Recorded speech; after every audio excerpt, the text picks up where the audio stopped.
All right, today I'm going to be showing you how to do the front brake pads and rotors on a 2005 Acura RL. This is very simple, nothing crazy, straightforward process. Now you are going to need a little special butterfly tool. If not, you can actually use some a flathead screwdriver just to spread open the pads on this one. We are going to be doing the front and we're going to be doing the rear, but that's on a separate video on there. So if you haven't already, give it a thumbs up, comment down below if you have any questions, and hit that subscribe button for more upcoming videos in the future. And we're going to go ahead and start this video right after the intro.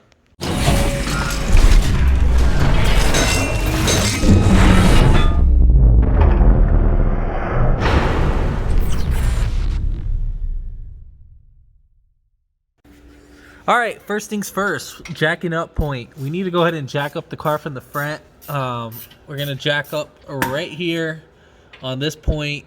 There's a little nipple right there on the main frame. You can jack it up from right there, and then that'll lift up both wheels.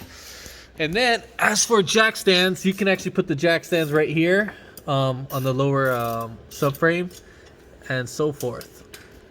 All right, so we are gonna be needing a 22 millimeter to take off the lug nuts.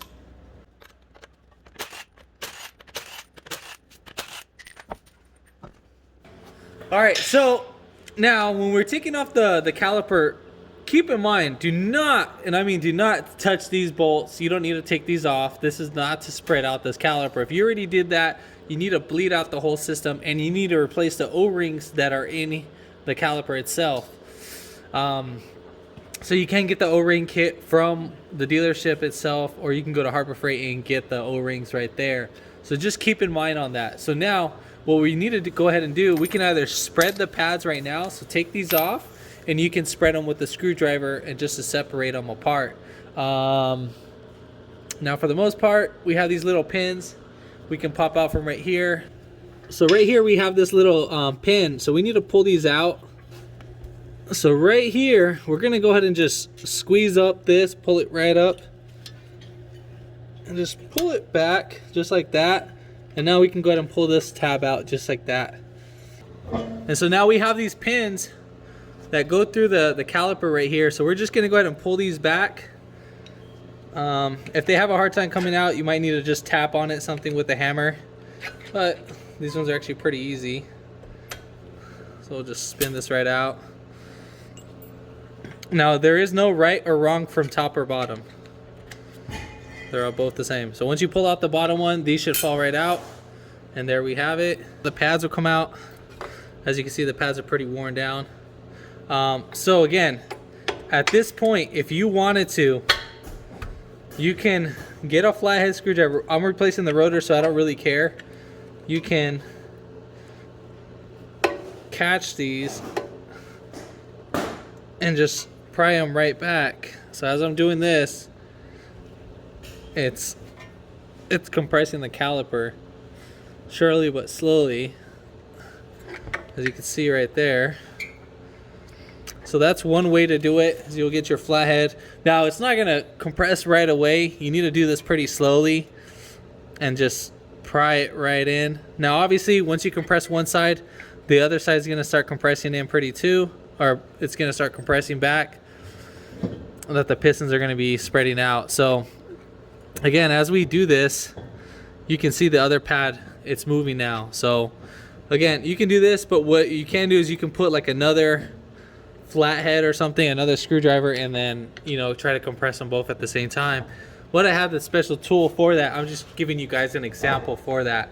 So now what we need to go ahead and do is that we need to go ahead and take off these two 10 millimeters. And then we're gonna go ahead and take off these two 17 millimeters next. So we're gonna take off the 10s first, then the 17s. These are actually 19 millimeters.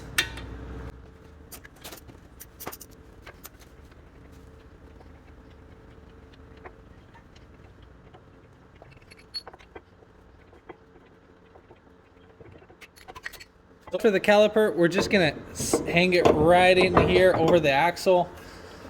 So if the caliper does fall, the caliper is very light and it won't damage the line, but just in case if it does fall, you will outbend the line, the S thing, so obviously it won't go in right. so you'd have to re-bend back the line. So we'll just keep that right there. All right, so next, the most tough part in this is gonna be the 2 screws right here. Very, very simple, not hard.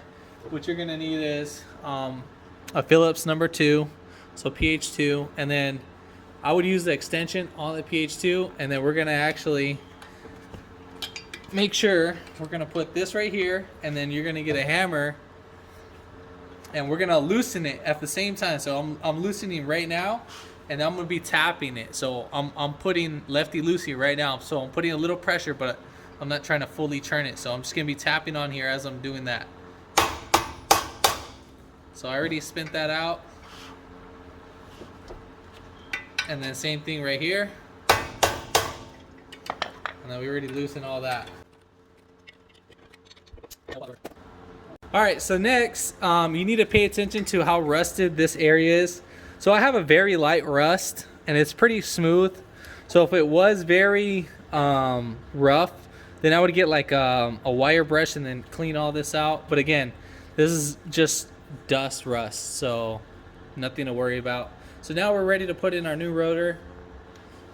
All right, so when we put in our new rotor, now we need to make sure that these 2 indentations go on the little screw holes. But keep in mind, make sure you wipe off the coating from the manufacturer, so this doesn't have any rust coating or anything, so we'll be good. So we're gonna go ahead and put this right in, and then we're gonna go ahead and screw in our screws.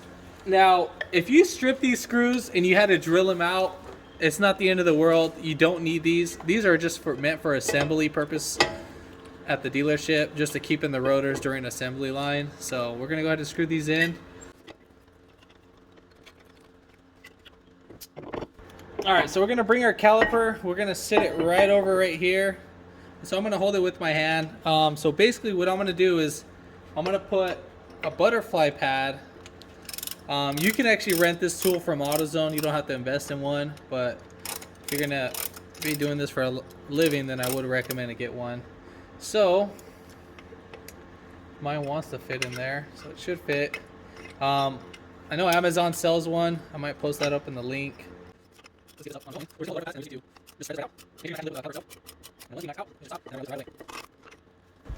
All right, so now let's say if you have any air pockets right here, and then that your boots are sticking out, you just need to peel back your boots, and then you should get rid of those air pockets. All right, so now at this point, you can clean this area with your finger or like a little brush, just where the mating surface is. Try not to breathe in the dust. And then we're gonna go ahead and put in our caliper bracket right back. So we're gonna go ahead and get our bolt.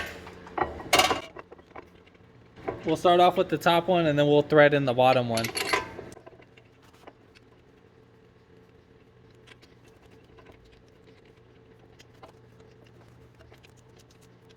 So once we got that bolted down, now we're ready to go ahead and bolt it all the way. So now we are ready to slide in our pads. You're going to need some brake grease. So what I'm going to be doing is I'm going to be lubricating my contact points. So we're going to lubricate right here. All that, same thing to the other side. And on the opposite side too, we're going to do that. Same thing right here. And we're going to do bolts too, might as well. Both it'll lubricate. I'll just hold it, just like I can. Those are right in there.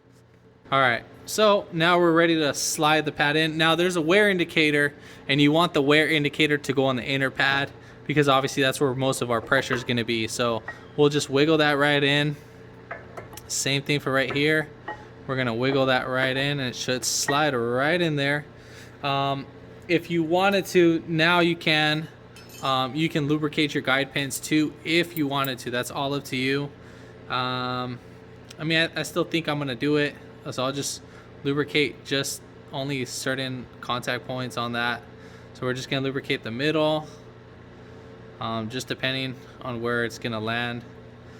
I'm just kind of being just a little bit overcautious. I just don't want no squeaks on this. So we'll just do it right there. And then I'll lubricate the other pin later on. So we're going to go ahead and insert our first pin. So make sure it goes through the pad. You can wiggle it forth. And so we're gonna put this against the pad. I'll show that right now how the pad is, but right now that guy, it moved. So we're just gonna grab this pad right here. What I'm gonna basically do is I'm gonna hold the pad right here on the other side with the other pin. And then this is just to keep it from compressing right down as we are trying to hold it with this one.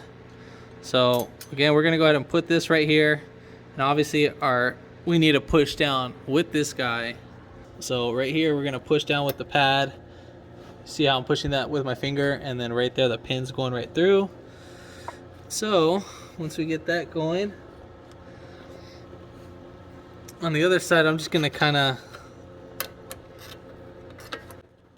with the pad a little bit, or push down the pin just a tad bit, just so I can get that guy right in there. So we got this top one in, and now we can go ahead and take off the, we got the bottom one, now we can go ahead and take off the top one.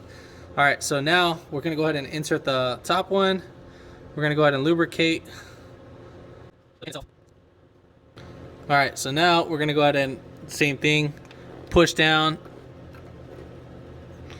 slide it right through. I'm still gonna push down on the pin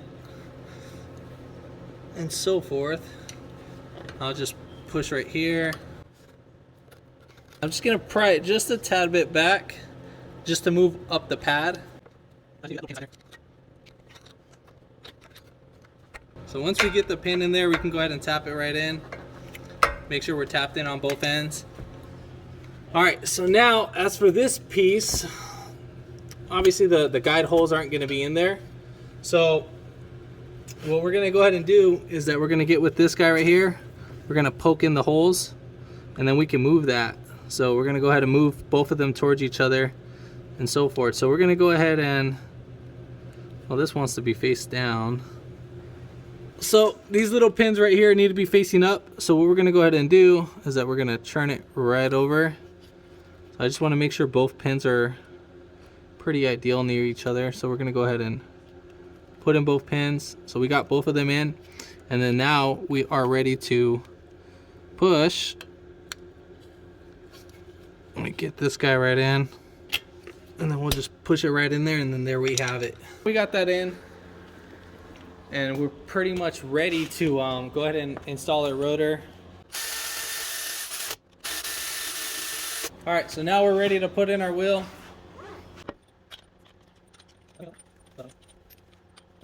All right, so we're gonna go ahead and tighten down the lug nuts in a star pattern. So we're gonna go one, I like to start from the bottom. You wanna make sure that the rotor is fully seated, or the wheel is fully seated into the rotor. And you need to make sure that these top hats center into the rim itself and not against it, because if you do, you will damage it, so forth. So we're gonna go ahead and start slowly on the bottom, just like that. And once it goes all the way in, you know we're pretty much centered, but again, I like to do the top too as well. And once we got both bottom and upper seated in, we're gonna go ahead and start it from a star pattern. We're gonna tighten them down to a star pattern. So 1, 2, 3, 4, and 5.